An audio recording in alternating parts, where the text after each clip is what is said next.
Hello दोस्तों, कैसे हैं आप सभी। आई होप कि आप सभी स्वस्थ होंगे, मस्त होंगे और अपने अपने काम में व्यस्त होंगे और अपने उसी व्यस्त समय से थोड़ा सा वक्त हमारी वीडियो के लिए जरूर निकालिया करें। तो आज मैं आपको एक कहावत सुनाने जा रही हूँ। हो सकता है आप सबने भी सुनाओ। मेरी माँ बचपन में ये कहावत बहुत सुनाया करती थी, बद अच्छा पर बदनाम बुरा। इसका मतलब होता है कि जो लड़ाई झगड़ा गाली गलौज करने वाला इंसान होता है ना, वो फिर भी अच्छा होता है, समाज में फिर भी उसको जो है एक्सेप्ट किया जाता है। लेकिन जो एक बार बदनाम हो जाता है ना, उसकी साथ पुश्ते वो बदनामी झेलती रहती है। अब उदाहरण के लिए आप सब देख लीजिए जगत दीदी का हाल।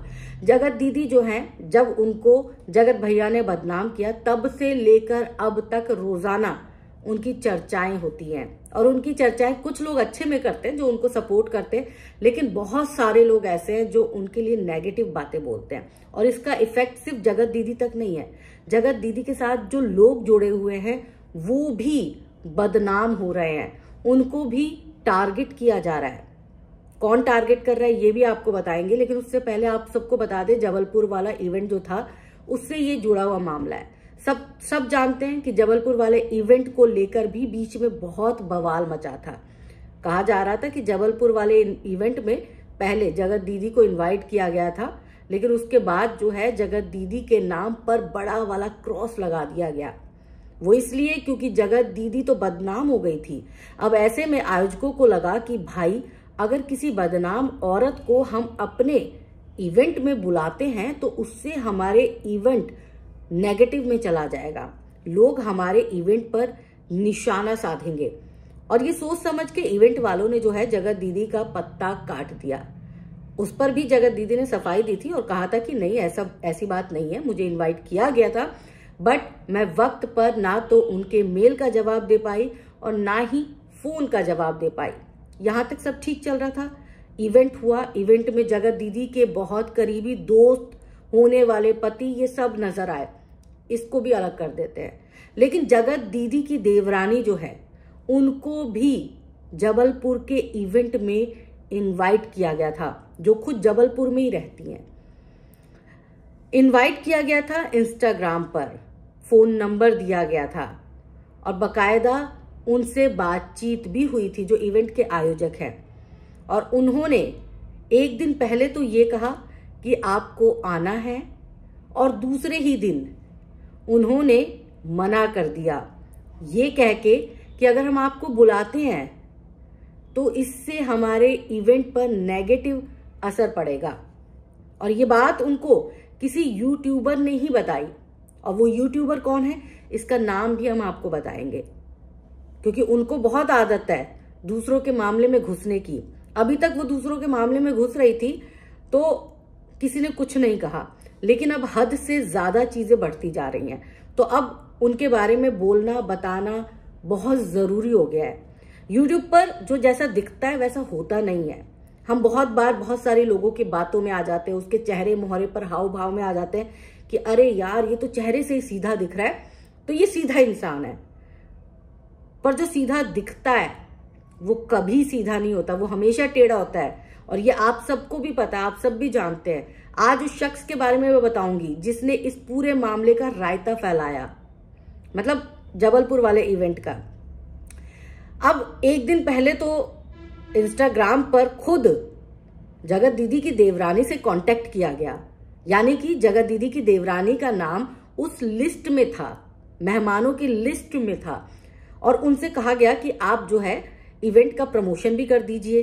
तो लगे आप भाई, जगत दीदी की देवरानी को भी लगा कि चलो ठीक है, गेट टुगेदर हो जाएगा, एक अच्छा मौका है तो जाएंगे। और उन्होंने जो है वो अपने इंस्टाग्राम पर यूट्यूब पर स्टोरी वगैरह डाल के जो है प्रमोशन भी कर दिया। अगले दिन उनको जो इवेंट के आयोजक है उनके साथ लाइव आना था। जब उन्होंने ये सारी अनाउंसमेंट कर दी, उसके बाद उन्होंने जब आयोजकों से कांटेक्ट किया तो उन्होंने साफ मना कर दिया। उन्होंने बोला हम आज लाइव नहीं आ सकते, बल्कि हम लाइव आपके साथ आ ही नहीं सकते, क्योंकि पहले जो नाम आपका था लिस्ट में अब वो हाइड है। मतलब आप आना चाहती हैं, आप आ जाइए, लेकिन हम आपका नाम जो है गेस्ट लिस्ट में नहीं रखेंगे, क्योंकि हमें ये कहा गया है कि अगर हम आपको बुलाते हैं तो जगत दीदी को बुरा लग जाएगा और जगत दीदी हमारे खिलाफ जो है वो वीडियो बना देंगी। ये कहा जाता है जगत दीदी की देवरानी को, वो जगत दीदी की देवरानी जिसका इस पूरे मामले में कोई मतलब नहीं था। अगर इतना ही आयोजकों को अपनी इज्जत का होता तो फिर वो जगत दीदी की बेस्ट फ्रेंड को क्यों बुलाती? नहीं बुलाती आप। जगत दीदी से रिलेटेड लोगों को ना बुलाते आप, फिर सुमित महल को नहीं इनवाइट करना चाहिए था। अब आपने एक बंदे को देख लिया कि एक बंदे की गलती है, वो अपनी गलती को पछता रही है, जो भी कर रही है, लेकिन अब उससे जुड़े लोगों को टारगेट करना कहां तक सही है? और कल उन्होंने जो है जवाब दिया। जगत दीदी की देवरानी जो है, उन्होंने वीडियो बनाया, उनका खुद का यूट्यूब चैनल है, उन्होंने वीडियो बनाया और सफाई दी। क्योंकि जगत दीदी जब लाइव आई थी तो उनसे जबलपुर वाले इवेंट के बारे में सवाल किए गए थे, तो जगत दीदी की देवरानी को लगा कि मुझे भी अपना पक्ष रखना चाहिए कि मैं क्यों नहीं उस इवेंट में गई। उन्होंने अपना पक्ष रखा, बहुत ही साफ सुथरे तरीके से उन्होंने अपना पक्ष रखा। उन्होंने ना तो कोई लाग लपेट लगाई, ना ही अपना गुस्सा जाहिर किया। उन्होंने बहुत सिंपल तरीके से, जैसे एक इंसान अपनी बात रखता है, अपना पक्ष रखता है, ठीक वैसे उन्होंने रखा पक्ष। कुछ गलत नहीं था उस वीडियो में। लेकिन उसके बावजूद टोनिका गोबर वो सामने आई और फिर वो सफाइयां नहीं दे रही थी, वो भड़की हुई थी और ऐसा लग रहा था कि ये सारा किया धरा उन्हीं का है। उन्होंने ही आयोजकों को फोन करके बोला कि उनको मत बुलाओ, क्योंकि उनको तो शुरू से ही दिक्कत है जगत दीदी से। वो ना इधर देख रही है ना उधर देख रही है, उस भाई की गलती नहीं देख रही वो। मैं तो सिर्फ मनीषा के साथ हूं, मैं तो सिर्फ मनीषा के साथ हूं, ये कह कह के वो एक बंदी को पूरी तरह से गलत साबित कर चुकी हैं। जबकि गलती उस पूरे विवाद में 50-50% दोनों की थी। ऐसा नहीं था कि 80% गलती जो है वो जगत दीदी की थी, 20% गलती जो थी वो जगत भैया की थी। 50-50% दोनों की भागीदारी थी। फिर एक बंदा जो है वो मजे मार रहा है, मौज कर रहा है, और दूसरा बंदा वो तिरस्कार झेल रहा है। अगर हिम्मत हो तो जो टोनिका गोबर जो है, टोनिका गोबर, उनको इस पर वीडियो बनानी नहीं चाहिए थी। उनको उसकी देवरानी पर वीडियो नहीं बनानी चाहिए थी और नहीं कहना चाहिए था कि तुम्हें जब इनवाइट ही नहीं किया गया तो तुम क्यों जाती, किस लिए जाती। वो पूछने वाली कौन होती है? टोनिका गोबर। टोनिका गोबर को क्या मतलब है? टोनिका गोबर अभी तक लड़ रही थी ना, मनीषा के लिए लड़ रही थी, इंसाफ की लड़ाई लड़ रही थी ना, तो वहीं तक रहती। जगत दीदी से रिलेटेड हर किसी को निशाना बनाने की जरूरत नहीं होती।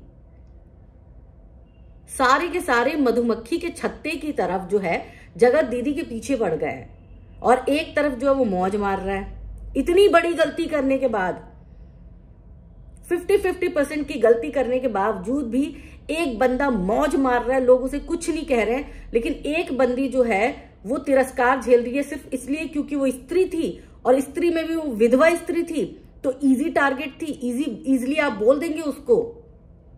और अब उसकी देवरानी के साथ ये सारी चीजें की जा रही है। देवरानी को बुलाया गया था, उसने बोला कि बुलाया गया था, बाद में खुद मेरा नाम हाइड कर दिया गया, तो मुझे ये अपमानजनक लगा, मैं नहीं गई। किसी को भी लगेगा, आज मुझे कोई बुलाता है कि आइए हमारे यहाँ पर आइए, फंक्शन है आइए, और अगले दिन वो मुझे खुद बोलता है कि नहीं हम नहीं चाहते, आपको आना है तो आ जाइए, लेकिन हम आपको इनवाइट नहीं कर सकते ऑफिशियल, क्योंकि इससे हमारे प्रोग्राम की बदनामी होगी। कौन सा ऐसा गैरतमंद इंसान है जो इस बात के बाद भी फंक्शन में जाएगा? कोई नहीं जाएगा, दुनिया का कोई भी इंसान इसके बाद नहीं जाएगा। और उन्होंने आके सिर्फ अपनी बात कही, उन्होंने सिर्फ यही बताया कि ऐसे ऐसे आयोजकों ने मेरे साथ किया।